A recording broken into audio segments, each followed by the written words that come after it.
오늘 우리에게 주신 하나님 말씀은 사도행전 20장 1절로 12절까지 말씀입니다. 사도행전 20장 1절로 12절 말씀.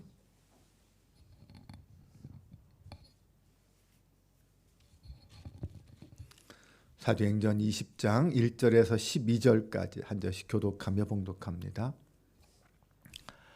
소요가 그침에 바울은 제자들을 불러 권한 후에 작별하고 떠나 마게도냐로 가니라. 그 지방으로 다녀가며 여러 말로 제자들에게 권하고 헬라에 이르러 거기 석 달 동안 있다가 배 타고 수리아로 가고자 할 그때에 유대인들이 자기를 해하려고 공모함으로 마게도냐를 거쳐 돌아가기로 작정하니 아시아까지 함께 가는 자는 베레아 사람 부로의 아들 소바더와 데살로니가 사람 아리스다고와 세군도와 더베 사람 가이오와 및 데모데와 아시아 사람 두기고와 드로비모라. 그들은 먼저 가서 드로아에서 우리를 기다리더라. 우리는 무교절에 빌립보에서 배로 떠나 닷새 만에 드로아에 있는 그들에게 가서 이레를 머무니라. 그 주간의 첫날에 우리가 떡을 떼려 하여 모였더니 바울이 이튿날 떠나고자 하여 그들에게 강론할세 말을 밤중까지 계속하매 우리가 모인 윗다락에 등불을 많이 켰는데 유두그라 하는 청년이 창에 걸터 앉아 있다가 깊이 졸더니 바울이 강론하기를 더 오래 하매 졸음을 이기지 못하여 3층에서 떨어지거늘 일으켜보니 죽었는지라. 바울이 내려가서 그 위에 엎드려 그 몸을 안고 말하되 떠들지 말라 생명이 그에게 있다 하고 올라가 떡을 떼어 먹고 오랫동안 곧 날이 새기까지 이야기하고 떠나니라. 사람들이 살아난 청년을 데리고 가서 적지 않게 위로를 받았더라. 아멘. 할렐루야. 오늘도 우리와 함께 하신 하나님의 위로와 평강이 삶의 순간순간마다 우리를 지배하고 우리 가운데 충만하시기를 주님의 이름으로 축원합니다. 미켈란젤로가 4년에 걸쳐서 시스티나 성당의 천정에 천지창조라는 유명한 작품을 그렸습니다. 성당 천정에 그리니까 어떤 방법으로 그렸겠습니까? 지금처럼 아마 비계를 쌓고 천장 가까이에 서서 고개를 뒤로 한껏 젖히고 그림을 그렸을 것입니다. 그런데 그렇게 그림을 힘들게 그려 나가는데 누군가가 다가와서 이런 말을 했습니다. 잘 보이지 않는 구석까지 왜 그렇게 정성을 들여 그립니까? 거기까지 제대로 그린다고 누가 알아주기나 합니까? 거기에 미켈란젤로가 이렇게 대답했습니다. 내가 알지요. 네. 이 일화는 전도 사역의 매 순간까지 마지막까지 최선을 다하는 바울의 모습을 떠올리게 합니다. 사실 나의 게으름은 내가 가장 잘 압니다. 주님을 위해서 바울은 정말 언제나 어디서나 누구 앞에서는 최선을 다하는 그런 복음적 삶을 살았습니다. 바울은 에베소의 수동이 잠잠해진 다음에 다음 사역지로 떠나갑니다. 에베소에서 바울은 이 데메드리오의 그 소동 사건 때문에 떠나가게 된 직접적인 계기가 있었지만 그것만은 아니었습니다. 사실 본래부터 이미 바울은 에베소를 떠나기로 작정하고 있었죠. 에베소를 떠나 예루살렘으로 가서 나중엔 로마까지 가는 것이 바울의 계획이었습니다. 마술사 회개 사건으로 에베소 지역에 주님의 말씀이 흥왕하며 크게 붕하는 역사가 일어나자 이제 바울은 어느 정도 에베소 사역이 정착했다고 생각하고 에베소를 떠나 그 다음 사역지로 갈 준비를 한 것입니다.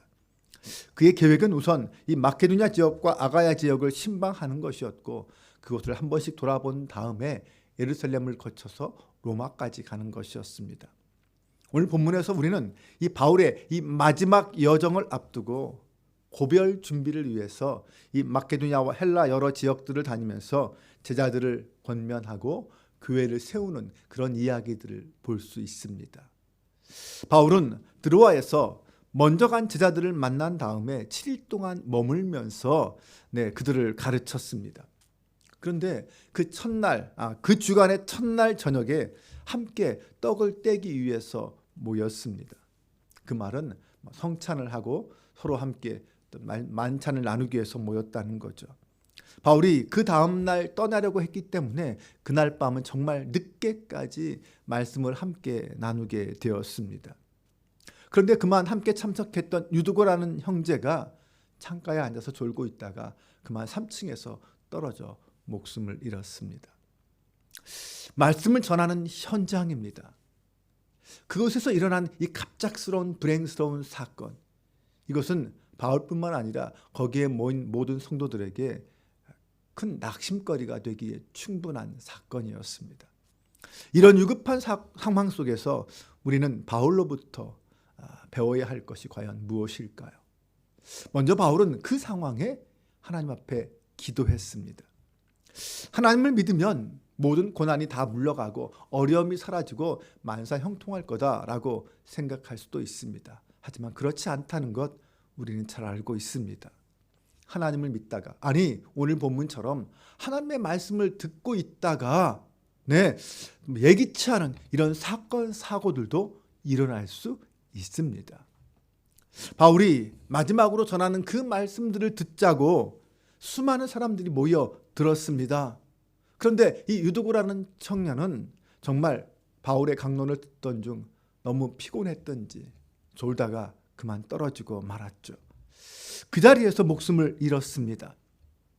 말씀을 전하는 이 현장에서 일어난 이 갑작스러운 불행스러운 사건으로 사람들은 순간적으로 혼란에 빠졌습니다. 아마 이런저런 말들이 나왔을 거예요. 바울이 너무 늦게까지 말을 하는 것, 설교하는 것 아니냐, 너무 오랫동안 하는 것 아니냐, 이런 말도 나왔을 수도 있습니다. 하지만 바울은 그렇게 수군거리는 사람들을 도리어 안심시켰습니다. 그 유두고가 죽은 게 아니다, 살아있다라고 하면서 그를 안았습니다. 그리고 기도했죠. 바울은 눈앞에 펼쳐진 불행한 상황을 바라보고 낙심하거나 당황하지 않고 불평하지 않고 대신 전능하신 하나님, 살아계신 하나님을 바라보며 하나님께 기도했습니다. 그리고 하나님은 그 바울의 믿음대로 유두고를 다시 살려주셨습니다.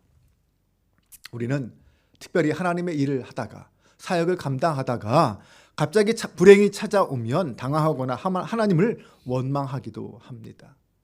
그럴 일이 꽤 있죠. 이처럼 나약한 우리에게 바울은 그 어떤 순간에도 하나님만을 신뢰하고 기도하는 그런 모습을 우리에게 본으로 보여주고 있습니다. 바울의 그런 모습으로, 그 믿음으로 인해서 갑자기 일어난 이 불행한 사건이 오히려 하나님의 은혜를 경험하는 놀라운 사건으로 변화되었습니다. 그러므로 우리에게 위기가 찾아올 때 우리는 다른 그 어떤 것보다 전능하신 하나님을 믿어야 합니다. 하나님은 우리에게 일어나는 그 모든 일들을 알고 계시고 우리의 기도를 통하여 불행을 오히려 기회로, 은혜로운 시간으로 바꾸실 줄로 믿으시기 바랍니다. 두 번째로 바울은 자신의 사명의 끝까지 충성했습니다. 유두고의 일이 일단락된 후에 보통 상황이라면 어떻게 합니까? 이제 좀 마치자, 그만두자, 돌아가자 라고 해야 일반적인 것 아닙니까? 그런데 바울은 계속해서 그럼에도 불구하고 말씀을 강론하였습니다. 그는 성찬식을 집례했고 그곳에 모인 사람들과 정말 새벽까지 말씀을 나누며 함께 교제했습니다. 아마 유두고가 죽었다가 다시 살아난 그 사건으로 인하여 그 자리에 참석했던 성도들의 마음은 하나님 앞에 놀라운 역사를 목격하고 감사와 찬양으로 뜨거웠을 것입니다. 그리고 바울은 그런 성도들에게 더욱 힘있고 능력있게 하나님의 말씀을 전했습니다. 바울은 불행한 일이 닥쳤을 때나 사람들이 흥분하여 들떠 있을 때나 변함없이 자신이 해야 할 일, 자신이 있어야 할 그 자리를 지키고 그 사명을 감당했습니다. 어떤 순간에도 하나님께 초점을 맞추고 자신의 사명을 감당하는 사람, 이것이 소명을 가진 성도의 모습입니다. 그리고 그런 바울 앞에서 들어와 성도들도 정말 피곤하고 힘들지만 하루 종일 열심히 일하고 돌아와서 밤늦게까지, 아니 새벽까지 말씀을 함께 나누었으니 얼마나 피곤하겠습니까? 하지만 그럼에도 불구하고 함께 모여서 떡을 떼며 예배드리며 졸음을 참아가면서 끝까지 말씀을 나누고 교제했습니다. 이렇게 예배와 순종을 끝까지 포기하지 않는 그들의 모습은 오늘날 우리에게도 큰 도전과 본이 되고 있습니다. 주님은 바울을 떠나지 않고 끝까지 사명을 완성시켜 주겠다 약속하셨습니다. 바울은 그 약속을 믿고 끝까지 그 사명의 자리를 지켰습니다. 우리는 갑자기 닥친 위기 앞에서 요동할 수 있습니다. 때론 평정심을 잃어버리고 문제에만 몰입하다가 주어진 사역을 끝까지 완수하지 못할 수도 있습니다. 하지만 우리에게도 언제나 영원히 우리와 함께 하시겠다는 그 주님의 약속의 말씀이 있음을 기억해야 합니다. 주님은 죽은 유두고를 다시 살리심으로 바울에게 하신 그 약속을 끝까지 지킬 수 있도록 도와주셨습니다. 그러므로 우리도 그 주님의 약속을 믿고 나의 삶의 자리에서 부르신 그 부르심에 합당하게 살아가야 합니다. 어떤 두려움과 걱정 없이 나에게 주어진 사명에 충성할 때 하나님은 우리를 통하여 당신의 일을 이루실 줄로 믿습니다. 우리는 사역의 과정에서 오늘 본문처럼 갑작스러운 위기를 맞이할 수도 있습니다. 하지만 주님은 그 모든 과정을 알고 계시겠죠. 그리고 우리의 기도에 응답하십니다. 그러므로 우리 앞에 놓인 그 어떤 어려움에도 낙심하지 말고 끝까지 기도함으로 꿋꿋하게 사명을 감당해야 합니다. 우리가 주님께 충성한다면 주님은 우리에게 닥친 불행까지도 선으로 바꾸시어 당신의 일을 이루실 줄로 믿습니다. 오늘도 나와 함께 하시며 합력하여 선을 이루실 그 주님을 기대하며 이 새벽 함께 기도하는 저와 여러분 되시기를 주님의 이름으로 축원합니다. 기도하겠습니다. 아버지 하나님, 한치 앞을 모르는 것이 우리의 인생입니다. 나의 애씀이나 수고와 상관없이 때론 고난과 시련이 우리 앞을 찾아옵니다. 그런 위기에도 하나님은 여전히 우리와 함께하고 계심을 믿습니다. 위기를 기회로 바꾸시며 우리를 더욱 온전케 하시는 주님을 믿습니다. 사랑의 주님, 오늘도 우리의 삶의 자리에서 만나는 그 모든 순간들마다 주님의 선하심을 발견하는 눈과 귀를 열어 주옵소서. 주님의 약속을 믿고 의지하며 사명의 자리를 지키기를 원합니다. 새벽에 이 깨어 기도할 때에 주님의 선한 뜻을 깨달아 알게 하시고 먼저 찬양과 감사가 앞서게 하여 주옵소서. 오늘도 모든 상황 속에서 당신의 뜻을 이루시는 우리 주 예수 그리스도의 이름으로 기도합니다. 아멘.